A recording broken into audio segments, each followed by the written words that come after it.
Good morning बच्चों, मैं Kulwant Yadav Bhanu classes में सभी का स्वागत करता हूं। तो बच्चों आज क्लास 10th का मेटल एंड नॉन मेटल ये टॉपिक हम डिस्कस करेंगे। इसमें इस लेसन में आता है properties of ionic compound and formation of ionic compounds. तो let's start. Formation of ionic compound यानी कि आयनिक कंपाउंड्स बनते कैसे हैं, आयनिक कंपाउंड्स होते क्या हैं, क्या प्रॉपर्टी है, ये सारा हम डिस्कस करेंगे। तो फर्स्ट ऑफ ऑल एक आयन किसे कहते हैं? आयन any charged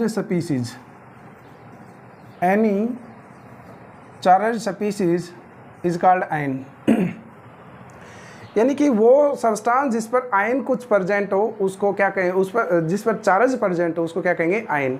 दो प्रकार के आयन्स होते हैं, क्लास 9th में भी आप पढ़ चुके हो। कटायन जिस पे पॉजिटिव चार्ज हो, अनायन जिस पे negative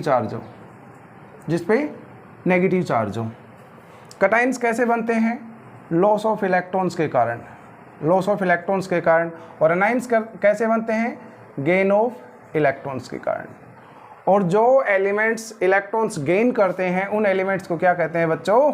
non metal. One line में डेफिनेशन कहा जाए तो आप क्या कहेंगे? The elements which gain electrons are called non metal and the elements which loss electron are called metals.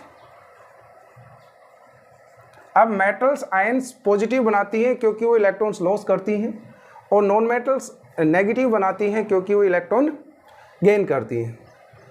For example मान लीजिए हमारे पास सोडियम है, इवन हमें ये नहीं पता कि मेटल है या नॉन मेटल। इसकी नेचर को देखना चाहते हैं तो सिंपल आप इसका इलेक्ट्रॉनिक कॉन्फ़िगरेशन लिखिए। यदि इलेक्ट्रॉन लॉस कर रहा है तो ये मेटल है, और ये यदि गेन कर रहा है तो ये नॉन मेटल है।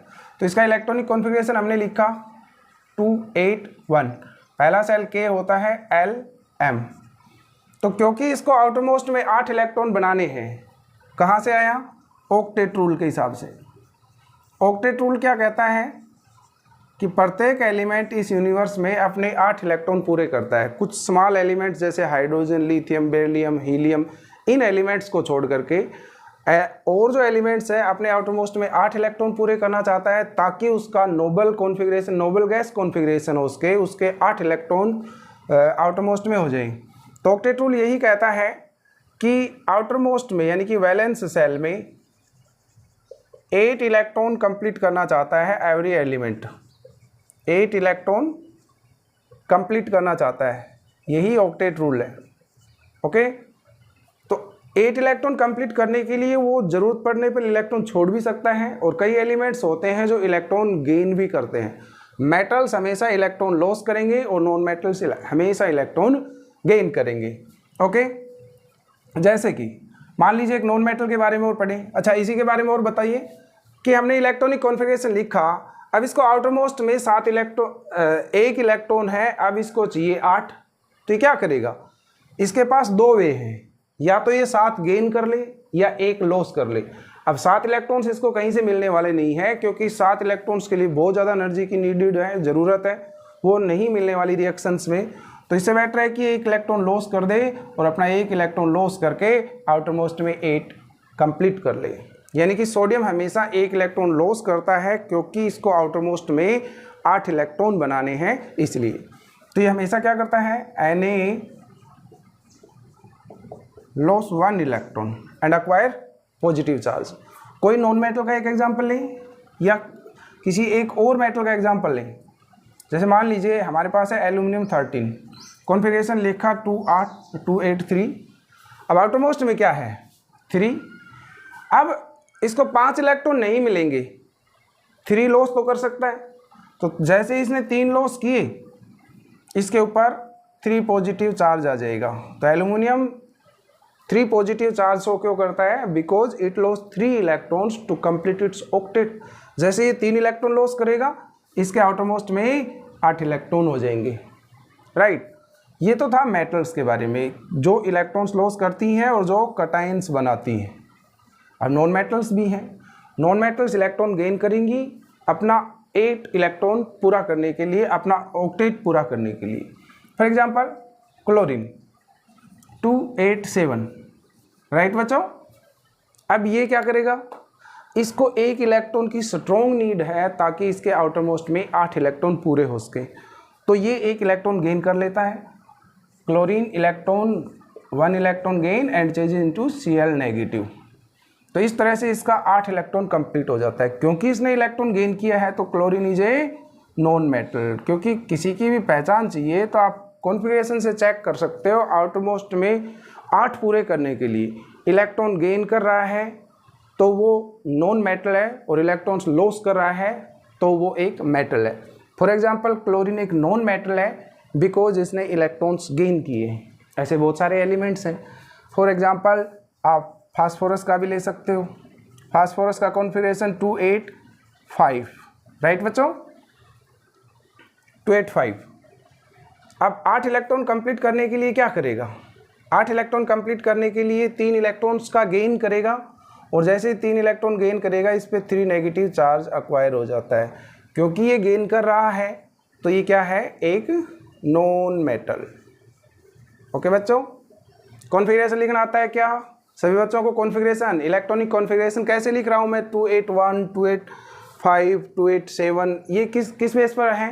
ये 9th में आपको सिखाए गए थे 4th चैप्टर में, इलेक्ट्रॉनिक कॉन्फ़िगरेशन। इलेक्ट्रॉनिक कॉन्फ़िगरेशन लिखने का तरीका क्या होता है? 2n स्क्वायर फार्मूले से दिया जाता है, जहाँ n is the number of cell. First cell में n की वैल्यू 1 पुट करेंगे तो फर्स्ट सेल में n की वैल्यू 1 पुट करेंगे तो 2 आया। सेकंड सेल में n की वैल्यू 2 पुट करेंगे तो कितना आया? 8 आया। थर्ड सेल में ज़्यादा से ज़्यादा कितने इलेक्ट्रॉन आ सकते हैं? n की वैल्यू 3 पुट करिए, यहाँ पर n की वैल्यू 3 पुट करेंगे तो कितना आया? और फोर्थ सेल में n की वैल्यू 4 पुट करेंगे तो कितना आया? 32। इस तरह से इलेक्ट्रॉन्स की संख्या आप वेरियस सेल्स में बता सकते हो। ओके, वैसे आप ये मैजिक नंबर याद रखिए, 2, 8, 8, 18, 18, 32, इसका ये नंबर याद रखिए। ठीक है, नॉर्मली अपना जो 20 तक एलिमेंट्स हैं, क्योंकि 10th लेवल में लगभग 20 एटॉमिक नंबर तक अपना काम निकल जाता है, तो आप इनको याद रख लीजिए। इलेक्ट्रॉनिक कॉन्फ़िगरेशन बहुत मदद करेगा। जैसे मान लीजिए आपको पोटेशियम का इलेक्ट्रॉनिक कॉन्फ़िगरेशन लिखना है तो आप क्या करेंगे? पहले सेल में 2 जिसका K नाम है, L, M, फिर 8 आ सकते हैं दूसरे में, तीसरे में 19, 2 भर सकते हैं क्योंकि तीसरे आप कह रहे हो ना 18, बट 9 नहीं करेंगे, गलत हो जाएगा, क्योंकि आउटर मोस्ट में 8 इलेक्ट्रॉन से ज़्यादा हो नहीं सकते। Outer most cell can not have more than 8 electrons, क्योंकि ये 9 हो गए, सो गलत हो गया। तो हम इस 9 को कैसे लिखेंगे? 8 और 1 आ गए। ओके, इस बात का ध्यान रखना। पोटेशियम में 2, 8, 8, 1 लिखा जाएगा बिकॉज आउटर मोस्ट में 8 इलेक्ट्रॉन से ज़्यादा नहीं हो सकते, सो उसको 8, 1 लिख करके करना पड़ेगा। ये इलेक्ट्रॉनिक कॉन्फ़िगरेशन भी मैंने बताया। अब हम ये पहचान गए कि कोई मेटल कौन सी है, कोई एलिमेंट नॉन मेटल कब होता है। अब मेटल और नॉन मेटल रिएक्शन कैसे करते हैं आपस में? तो मेटल और नॉन मेटल्स आपस में रिएक्शन करके आयनिक कंपाउंड्स बनाते हैं। तो आयनिक कंपाउंड्स की फॉर्मेशन करते हैं। अब आयनिक कंपाउंड्स की फॉर्मेशन, आयनिक कंपाउंड्स बनते कैसे हैं? बहुत सिंपल वे है, बहुत सिंपल। मेटल और नॉन मेटल आपस में कंबाइन हुए, एक को इलेक्ट्रॉन गेन करना होता है, एक इलेक्ट्रॉन लॉस करना होता है, सो आपस में कंबाइन हो जाते हैं। तो देखिए, जब भी कोई कंपाउंड बनता है तो 2 प्रकार के बॉन्ड बनाते हैं। एक होता है आयनिक बॉन्ड। कंपाउंड्स एलिमेंट्स जब कंबाइन होते हैं तो 2 प्रकार के बॉन्ड बनाते हैं, आयनिक बॉन्ड और कोवैलेंट बॉन्ड। आयनिक बॉन्ड और दूसरा क्या है? Covalent bond. Covalent bond. जिन कंपाउंड्स में आयनिक बॉन्ड है उसको आयनिक कंपाउंड्स कहते हैं, और जिन कंपाउंड्स में कोवैलेंट बॉन्ड है उसको कोवैलेंट कंपाउंड्स कहते हैं। जैसे कि H2O, जैसे Cl2, जैसे CO2, जैसे HCl, ये सारे क्या हैं? ये कोवैलेंट कंपाउंड है क्योंकि इनमें कोवैलेंट बॉन्ड प्रेजेंट है। और जैसे NaCl, जैसे KCl, जैसे CuSO4, जैसे ZnSO4, ये बहुत सारे कंपाउंड्स हैं, इनमें क्या है? आयनिक बॉन्ड है, सो इनको आयनिक कंपाउंड कहा जाता है। जी आयनिक बॉन्ड किसे कहते हैं? The bond formed by complete transfer of electron, complete transfer of electron। एक मेटल से नॉन मेटल में कंप्लीट इलेक्ट्रॉन्स दे दिए जाते हैं, इस तरह से बॉन्ड जो बनता है उसको क्या कहते हैं? Ionic bond. एग्जाम्पल, जैसे मान लीजिए NaCl की ही फॉर्मेशन देखिए, फॉर्मेशन ऑफ NaCl। नमक कैसे बनता है? Na और Cl आपस में कंबाइन कैसे होते हैं? तो देखिए पहले इसमें Na है, कॉन्फ़िगरेशन अभी आपको सिखाया था 281, और इसमें क्लोरीन भी है, कॉन्फ़िगरेशन इसका 287, राइट बच्चों। अब प्रत्येक एलिमेंट यानी कि Na को भी और Cl को भी अपने आउटरमोस्ट में 8 इलेक्ट्रॉन पूरे करने हैं। अब सोडियम कैसे इलेक्ट्रॉन पूरे कर सकता है? 1 इलेक्ट्रॉन लॉस करके। और ये कैसे कंप्लीट कर सकता है? 1 इलेक्ट्रॉन गेन करके। तो क्या करता है? इस 1 इलेक्ट्रॉन को ये यहाँ ट्रांसफ़र कर देता है। ओके, यानी कि सोडियम ने कंप्लीटली 1 इलेक्ट्रॉन क्लोरीन को दे दिया, तो कंप्लीट ट्रांसफर ऑफ इलेक्ट्रॉन्स के कारण इसमें आयनिक बॉन्ड बना हुआ है, राइट। इसी बात को आप लेवेस सिंबल्स में लिखिए, क्योंकि जब आपको रिप्रेजेंटेशन दिखानी है लेवेस सिंबल्स, क्या करते हो लेवेस सिंबल्स में? What are Lewis symbols? The representation of valence electron in the form of dot around the element. किसी भी एलिमेंट के अराउंड डॉट्स के रूप में वैलेंस इलेक्ट्रॉन दिखाना लेवेस सिंबल कहलाता है। जैसे कि ऑक्सीजन 826, इसके 6 वैलेंस इलेक्ट्रॉन है, तो इसका लेवेस सिंबल क्या जाएगा बच्चों? 6 डॉट इसके अराउंड कहीं भी आप दिखा सकते हो। जैसे आपको क्लोरीन का लेवेस सिंबल दिखाना है, तो क्लोरीन का वैलेंस इलेक्ट्रॉन देखिए, सबसे पहले 7 वैलेंस इलेक्ट्रॉन है जी, तो क्लोरीन के अराउंड आप 7 डॉट दिखा दीजिए।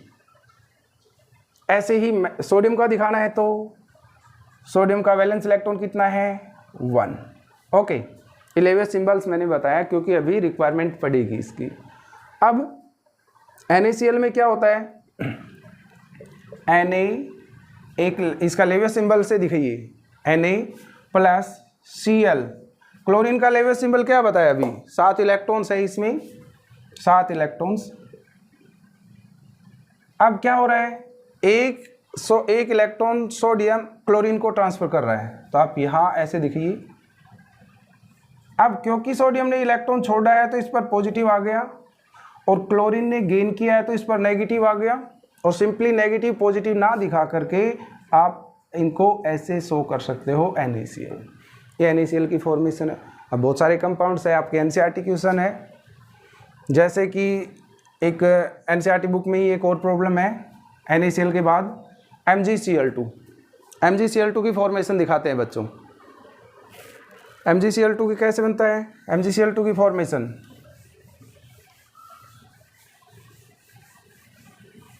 बताइए। MgCl2, उसके बाद Na2O करेंगे, उसके बाद MgO करेंगे, ये सारे NCERT बुक से लिए गए हैं। तो बताइए MgCl2 की फॉर्मेशन बताइए, बहुत इंपॉर्टेंट है एग्जाम के लिहाज से, हमेशा आते हैं एग्जाम में। MgCl2 की फॉर्मेशन, सबसे पहले जी मैग्नीशियम है, 12 लिखा, 282, उसके साथ क्लोरीन भी जुड़ा हुआ है। सो क्लोरीन का कॉन्फ़िगरेशन तो हम बार बार लिख ही चुके हैं। अब देखो, अपना 8 पूरा करने के लिए मैग्नीशियम 2 इलेक्ट्रॉन्स लॉस करना चाहता है, क्योंकि जैसे ही 2 इलेक्ट्रॉन लॉस करेगा आउटरमोस्ट में 8 इलेक्ट्रॉन इसके कंप्लीट हो जाएंगे। क्लोरीन 1 गेन करता है, 2 नहीं कर रहा, लेकिन नेचर ने क्या दिया? इस मैग्नीशियम को 2 क्लोरीन साथ में अटैच दे दिए, तो प्रत्येक क्लोरीन 1-1 इलेक्ट्रॉन गेन करेगा, राइट। मैग्नीशियम 2 इलेक्ट्रॉन्स लॉस करेगा, क्लोरीन 1 गेन करेगा, क्योंकि संख्या में क्लोरीन 2 है तो प्रत्येक 1-1 इलेक्ट्रॉन ले लेंगे। तो बताइए कैसे? लेवेस सिंबल्स की सहायता से दिखाइए। मैग्नीशियम के पास 2 वैलेंस इलेक्ट्रॉन है, तो 2 डॉट हमने दिखाए। अब फार्मूले में 2 क्लोरीन है, सो 2 क्लोरीन हम लिख लेंगे, और क्लोरीन में वैलेंस इलेक्ट्रॉन 7 है, तो क्लोरीन का लेवेस सिंबल क्या हो गया? 6। 7 वैलेंस इलेक्ट्रॉन हमने लिखे। ये भी क्लोरीन है तो सेम ही ये लिखना पड़ेगा। 1 इलेक्ट्रॉन यहाँ ट्रांसफ़र हो गया और 1 इलेक्ट्रॉन यहाँ पर ट्रांसफ़र हो गया, और ये बन गया मैग्नीशियम ने कितने इलेक्ट्रॉन लॉस किए हैं 2, तो मैग्नीशियम के ऊपर 2 पॉजिटिव। और क्लोरीन ने कितने इलेक्ट्रॉन गेन किए हैं 1, क्लोरीन ने तो 1 ही किया है तो नेगेटिव 1 लगाएंगे, क्योंकि ये संख्या में 2 हैं तो टोटल 2 नेगेटिव हो गया और 2 पॉजिटिव हो गया। इस तरह से ये बन गया MgCl2। राइट बच्चों। अब आपके NCERT एक्सरसाइज में है Na2O। Na2O की फॉर्मेशन कैसे दिखाएंगे? Na2O में सोडियम का हमें पता है 281 और ऑक्सीजन 8 होता है, क्या कॉन्फ़िगरेशन आएगा 2,6। अब बच्चों 8 बनाना है इन दोनों एलिमेंट्स को, तो 8 बनाने के लिए क्या करेगा, ये 1 इलेक्ट्रॉन लॉस करेगा और इसको 2 इलेक्ट्रॉन्स की ज़रूरत है। अकेला सोडियम 1 ही इलेक्ट्रॉन लॉस करता है, लेकिन यहाँ फॉर्मूले में 2 इलेक्ट्रॉन है तो ना 2 सोडियम है, तो प्रत्येक सोडियम 1-1 इलेक्ट्रॉन ऑक्सीजन को ट्रांसफ़र कर देता है। तो बताइए कैसे लिखेंगे इसको? तो बच्चों हम ऐसे सोडियम और इसका लेवेज सिंबल, इस सोडियम का भी लेवेज सिंबल, प्लस इसमें क्या जुड़ा हुआ है ऑक्सीजन। ऑक्सीजन का लेवेज सिंबल क्या 6 इलेक्ट्रॉन दिखाएंगे, बिकॉज लेवेज सिंबल में हमेशा वैलेंस इलेक्ट्रॉन दिखाए जाते हैं। तो 1 इलेक्ट्रॉन यहाँ ट्रांसफ़र हो गया और 1 इलेक्ट्रॉन यहाँ ट्रांसफ़र हो गया। बताइए बच्चों, तो क्योंकि सोडियम ने 2 छोड़े हैं तो सोडियम ने 1 ही छोड़ा है तो पॉजिटिव, और ये संख्या में कितने हैं 2, तो 2 लगा दिया। ऑक्सीजन ने कितने इलेक्ट्रॉन गेन किए हैं 2, तो हो गया Na2O। ओके, MgO की फॉर्मेशन और बताइए। MgO मैग्नीशियम ऑक्साइड की, मैग्नीशियम ऑक्साइड की कैसे? देखो मैग्नीशियम का कॉन्फ़िगरेशन क्या होता है 282। ऐसे ही ऑक्सीजन का कॉन्फ़िगरेशन क्या होता है 286। अब मैग्नीशियम 2 इलेक्ट्रॉन लॉस करना चाह रहा है और ये गेन करना चाह रहा है। अब लेवेज सिंबल्स की सहायता से दिखाइए। मैग्नीशियम 2 इलेक्ट्रॉन, ऑक्सीजन का लेवेज सिंबल 1 इलेक्ट्रॉन यहाँ ट्रांसफ़र हो गया, 1 इलेक्ट्रॉन यहाँ ट्रांसफ़र हो गया। Mg2 positive, MgO2 negative. Magnesium पे 2 पॉजिटिव क्यों आया? क्योंकि 2 इलेक्ट्रॉन लॉस किए हैं। ऑक्सीजन पर 2 नेगेटिव क्यों आया? क्योंकि उसने 2 इलेक्ट्रॉन गेन किए हैं, और सिंपली आप इसको MgO लिख सकते हो। राइट, होप आपको समझ में आया होगा। अब बच्चों हम इनकी प्रॉपर्टीज़ कर लेते हैं। आयनिक कंपाउंड्स में आप क्या देख रहे हो कि जी मेटल नॉन मेटल को कंप्लीटली इलेक्ट्रॉन ट्रांसफ़र कर रही है। ओके, अब आयनिक कंपाउंड्स जो बने हैं, ये NaCl बना है, MgO बना है, Na2O बना है, ऐसे बहुत सारे कंपाउंड्स हैं, उन सभी की क्या प्रॉपर्टीज़ हैं? तो प्रॉपर्टीज़ पढ़ लेते हैं बच्चों। Properties of ionic compounds. तो आयनिक कंपाउंड्स की प्रॉपर्टीज़ क्या है? First property, they generally found in the solid state. Ionic compound solid state में पाए जाते हैं, जबकि कोवैलेंट कंपाउंड क्या, इसी के साथ साथ हमने कोवैलेंट कंपाउंड भी चला रखा है बच्चों। तो कोवैलेंट कंपाउंड जस्ट इसको फिनिश होने के बाद करेंगे, पहले आयनिक कंपाउंड्स के बारे में ही पढ़ लेते हैं। तो properties of ionic compounds, properties of ionic compounds. Ionic compounds की क्या प्रॉपर्टीज है? कह रहा है कि फर्स्ट प्रॉपर्टी, वो सॉलिड स्टेट में पाए जाते हैं। ओके, सॉलिड स्टेट में पाए जाते हैं, इसकी एक्सप्लेनेशन तो क्या है कि वो जनरली सॉलिड स्टेट में पाए जाएंगे। सेकंड प्रॉपर्टी क्या है? They have high melting and boiling point. They have high melting and boiling point. इनका melting and boiling point high होता है। They have high melting and boiling point. Question बहुत आता है, वाई आयनिक कंपाउंड है high melting and boiling point. देखिए बच्चों, melting and boiling point निर्भर करता है फोर्स ऑफ अट्रैक्शन पर, यानी कि जो आयनिक कंपाउंड्स हैं उनके बीच में फोर्स ऑफ अट्रैक्शन कैसा है। और हमें पता है कि आयनिक कंपाउंड्स में आयंस होते हैं और आयंस के बीच में जो फोर्स ऑफ अट्रैक्शन होता है वो स्ट्रॉन्ग होता है। तो इनको तोड़ने के लिए हमें एनर्जी की बहुत ज़्यादा ज़रूरत पड़ेगी, इसलिए इनका मेल्टिंग एंड बॉइलिंग पॉइंट बहुत हाई होता है। क्या आयनिक कंपाउंड का melting and boiling point high क्यों होता है?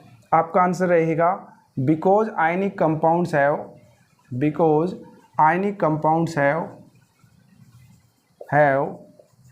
Strong force of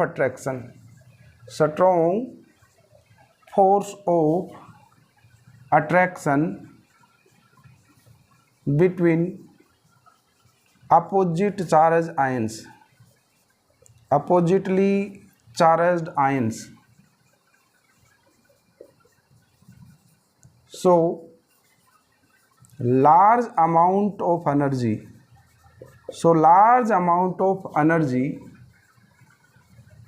is required to break the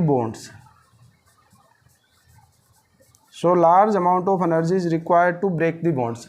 क्योंकि इनमें फोर्स ऑफ अट्रैक्शन बहुत हाई होता है प्रत्येक आयनिक कंपाउंड में। क्यों होता है? क्योंकि आयन्स के बीच में जो फोर्स ऑफ अट्रैक्शन होता है ना, पॉजिटिव और नेगेटिव, वो स्ट्रॉन्ग होता है। नेचर उसकी क्या होती है? स्ट्रॉन्ग। अब स्ट्रॉन्ग फोर्स ऑफ अट्रैक्शन है, मान लीजिए ए और बी आपस में टाइटली बंधे हैं, इनको तोड़ने के लिए आपको बहुत ज़्यादा एनर्जी सप्लाई करनी पड़ेगी, इसलिए इनका melting and boiling point high होता है। तो melting and boiling point high होने का एक ही रीज़न है, क्योंकि इनमें स्ट्रॉन्ग फोर्स ऑफ अट्रैक्शन होता है।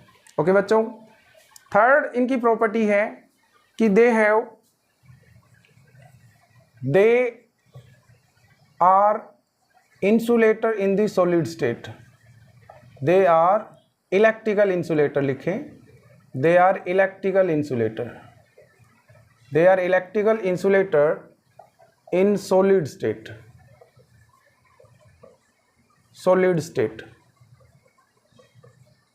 वो सॉलिड स्टेट में करंट पास नहीं करते हैं। क्यों? Because no ions are free.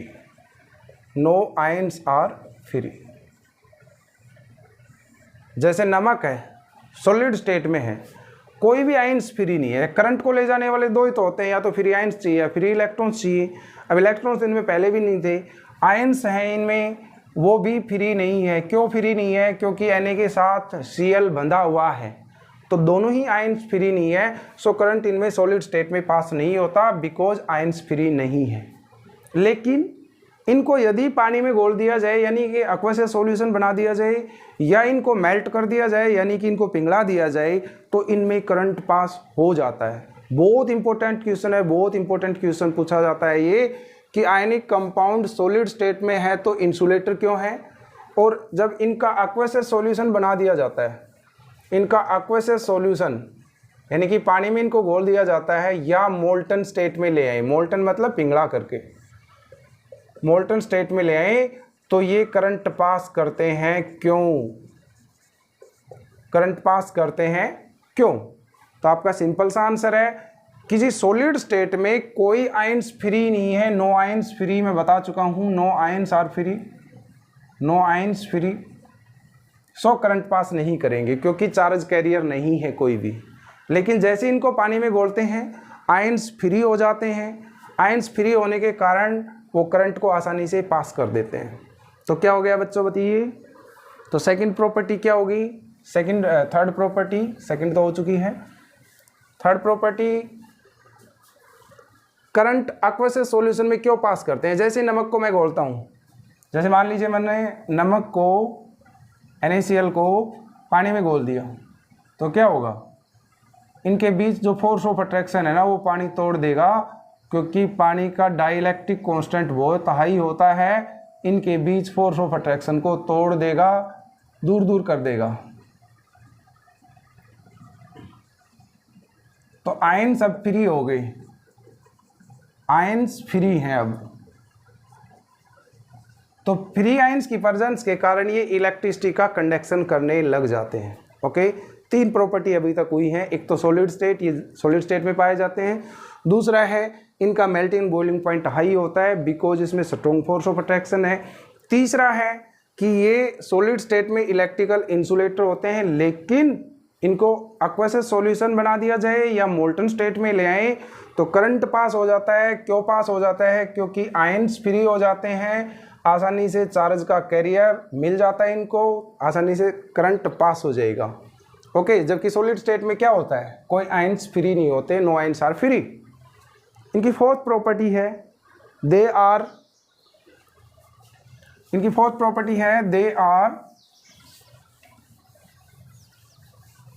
soluble in organic they are soluble in water and insoluble in inorganic solvents। देखिए, इनऑर्गेनिक नहीं, ऑर्गेनिक सॉल्वेंट्स। ऑर्गेनिक सॉल्वेंट्स जो है, इनऑर्गेनिक सॉल्वेंट्स हैं, उसमें ये इनसोल्यूबल है, यानी घोला जाए। सोल्यूबिलिटी की प्रॉपर्टी चेक कर रहे हैं। फोर्थ प्रॉपर्टी इनकी क्या है? सोल्यूबिलिटी। सोल्यूबिलिटी का एक रूल है बच्चों, आप ये मंत्र ध्यान रख सकते हो सोल्यूबिलिटी का, like dissolve like, like dissolve like. इसका मतलब ये हुआ कि जैसा जो खुद है वैसे ही सॉल्वेंट में वो घुलेगा, जैसा जो खुद नेचर का है। जैसे कि मान लीजिए कोई पोलर है, कोई सब्सटेंस पोलर है, तो वो सॉल्वेंट उसको कैसा चाहिए? उसको सॉल्वेंट पोलर ही चाहिए, एक जैसी नेचर का होगा तो ही वो सोल्यूबल हो पाएगा। पोलर है, पोलर में ही घुलेगा, नॉन पोलर है, नॉन पोलर में ही डिजोल्व होगा, नॉन पोलर में ही डिजोल्व होगा। ओके, यदि कोई पोलर है उसको नॉन पोलर में घोल दिया जाए, कभी सोल्यूबल नहीं होगा। कोई नॉन पोलर है, पोलर में घोल दिया जाए, सोल्यूबल नहीं होगा। एक जैसी नेचर होनी चाहिए बच्चों। पोलर है, पोलर। अभी पोलर नॉन पोलर क्या होते हैं? पोलर नॉन पोलर क्या होते हैं? जिसमें जी पोल्स बने हों पोलर, जैसे for example Na positive, poles बने हुए हैं पॉजिटिव और नेगेटिव। अब पानी में क्यों उड़ जाता है? क्योंकि पानी में भी पोल्स होते हैं, पानी में भी पॉजिटिव और नेगेटिव पाए जाते हैं। अब एक जैसी नेचर का हो गया, ये भी पोलर है, ये भी पोलर है, आसानी से डिजोल्व हो जाएगा, डिजोल्व। लेकिन इसी NaCl को आप ईथर में घोलते हो। ऑर्गेनिक सॉल्वेंट्स हैं, जैसे ऑर्गेनिक सॉल्वेंट्स कौन कौन से हैं? ऑर्गेनिक सॉल्वेंट्स जैसे ईथर हो गया, जैसे अल्कोहल हो गया, जैसे CCl4 हो गया, जैसे एसीटोन हो गया, ये ऑर्गेनिक सॉल्वेंट्स कहलाते हैं। ओके, हर जगह वाटर यूज नहीं हो सकता, तो उनमें NaCl को आप घोलोगे तो वो डिजोल्व नहीं होगा। क्यों? क्योंकि ये नॉन पोलर हैं। जैसे नॉन पोलर नेचर के कारण ये डिजोल्व नहीं हो पाएगा। जैसे मिट्टी का तेल है, केरोसिन ऑयल, आप नमक को घोलोगे नहीं घुलने वाला, बिकॉज मिट्टी का तेल यानी कि केरोसिन जो ऑयल है वो नॉन पोलर है और जो आयनिक कंपाउंड्स है वो पोलर होते हैं। सो नेचर अलग होने के कारण वो आपस में डिजोल्व नहीं हो पाएंगे। तो ध्यान रखना, सोल्यूबिलिटी के बारे में आप क्या कहेंगे? आयनिक कंपाउंड्स पानी में सोल्यूबल हैं बट ऑर्गेनिक सॉल्वेंट्स में इनसोल्यूबल हैं। बिकॉज पानी क्यों घोल लेता है?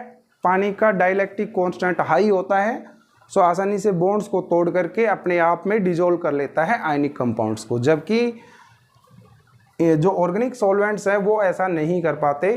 सो ionic compounds are insoluble in organic solvents.